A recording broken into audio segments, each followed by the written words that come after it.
Hello everybody, welcome back to another video. I'm hoping you guys are all having a fantastic day. So today's upload is going to be a video centered just on the snowstorm that will be occurring across the plains, North Dakota, South Dakota, Minnesota, Montana, Wyoming.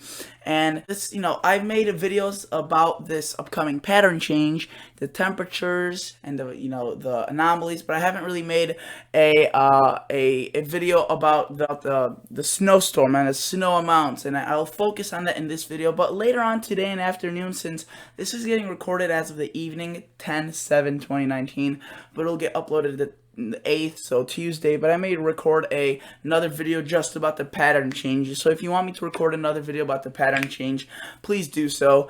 Please comment and let me know. But man, oh man, guys, these have been some of the best days of my life. I mean, seriously, I've gotten so much positive feedback, only really positive feedback, 100%, and thank you so much.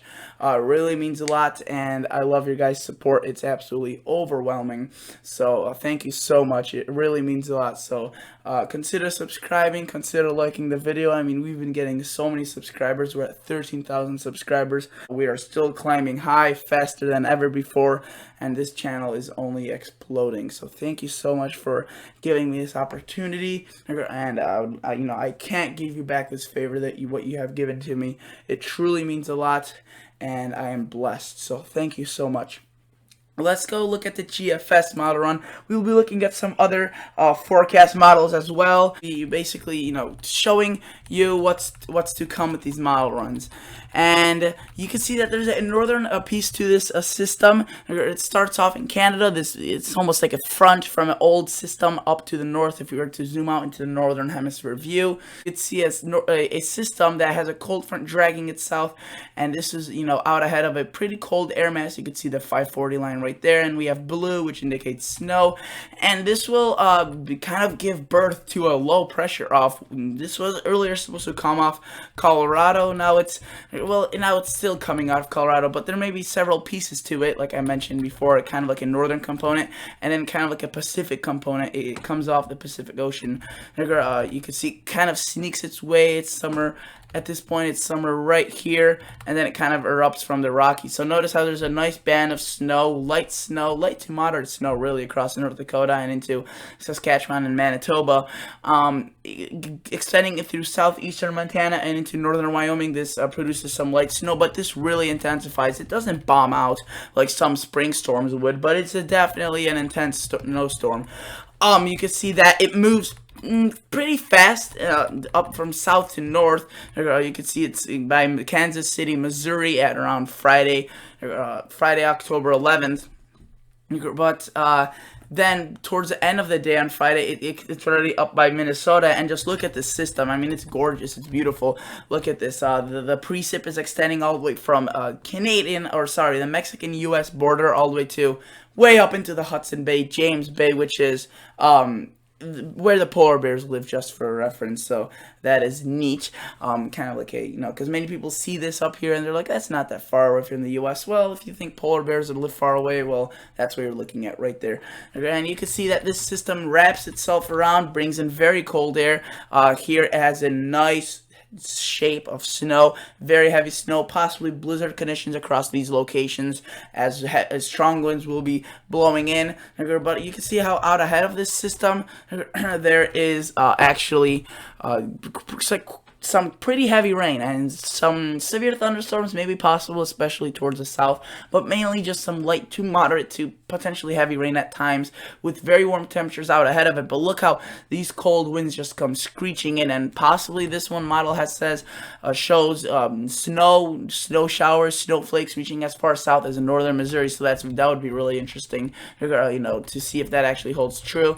Then notice how there could even be some blue patches across the northern Illinois. Now, obviously, this is just one model run. I don't think there will really be any monumental snow or any snow at all. Maybe a few snowflakes in parts of the northwest suburbs of Chicago, but Wisconsin may get some snow. Minnesota, according to the GFS, seems to be getting quite a bit of snow, and notice how it just wraps itself around here. It's at 994, 988, kind of that peak intensity right there, and then starts the weekend and kind of just disintegrates itself, but it leaves behind a good air mass and usually when we see these see this type of formation of a low with these scattered I guess green or blue colors, that usually means just snow showers, rain showers, or grapple, which is basically a form of sleet and snow that forms that when the atmosphere isn't totally 100% frozen through the column of air, and it goes through phases of warming and cooling.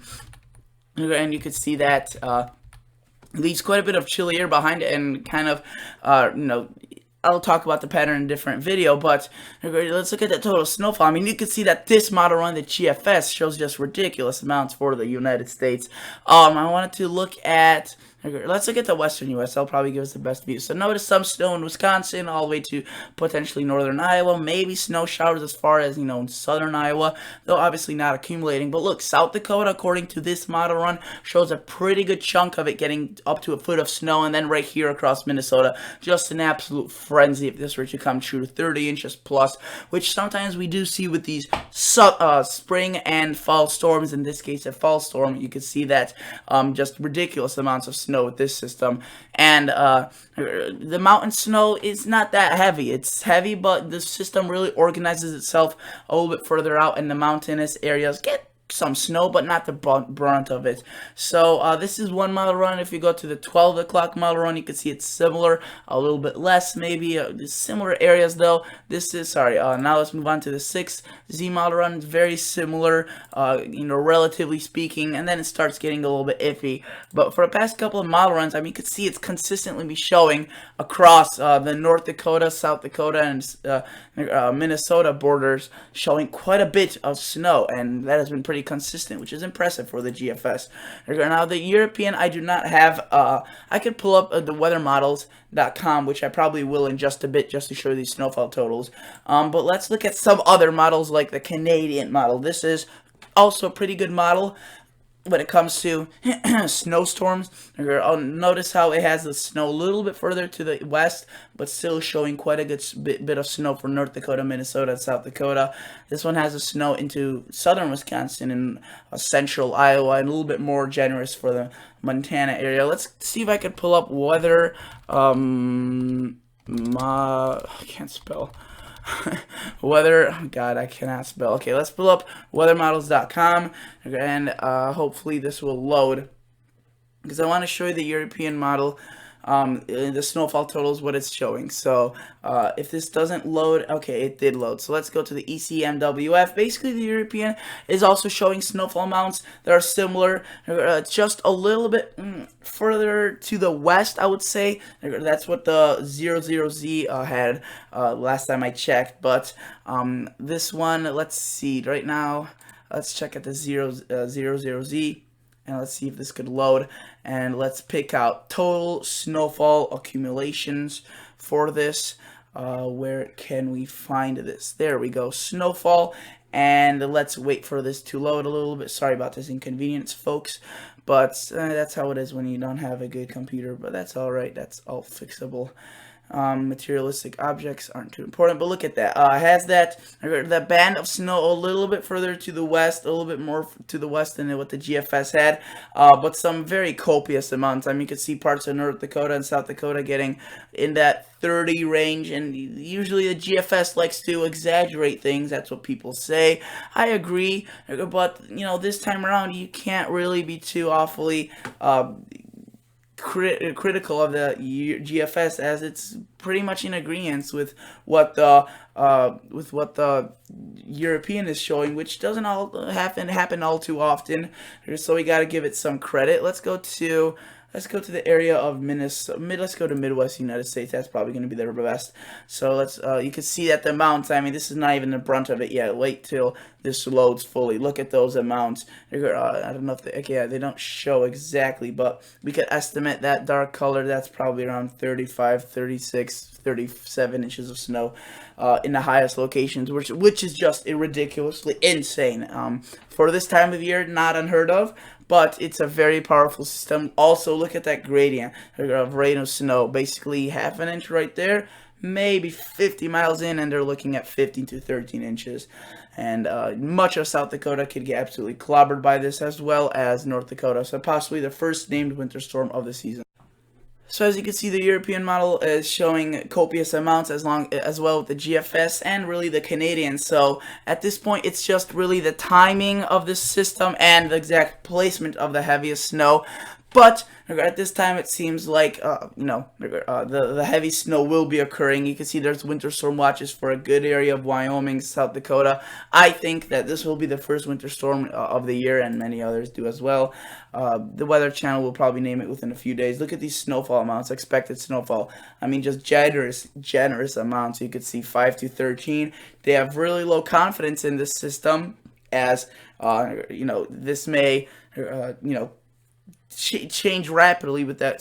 As you just saw with the European, the rain and snow gradient is very thin, and you can see here's rain likely and here's snow likely, and the rain and snow mix is not that big, and they don't have snowfall amounts for these the Minnesota area, because that may come a little bit later than the South Dakota areas. That's why they don't have it out yet. But look at that, heavy snow accumulations are possible, high snowfall rates, as we typically see with these fall winter storms. And look, for the Weather Channel, in order for them to name a winter storm, they need at least 200 square miles, 200,000 square miles of land in order to be under a winter storm warning. With all these winter storm watches, there is already some winter storm warnings here. It's only a matter of time before this turns into the first winter storm of the year, the first major one, the first named one. So thank you guys so much for watching. Consider liking this video, consider subscribing to this channel. I'll catch you all guys in the next episode. See ya. Bye.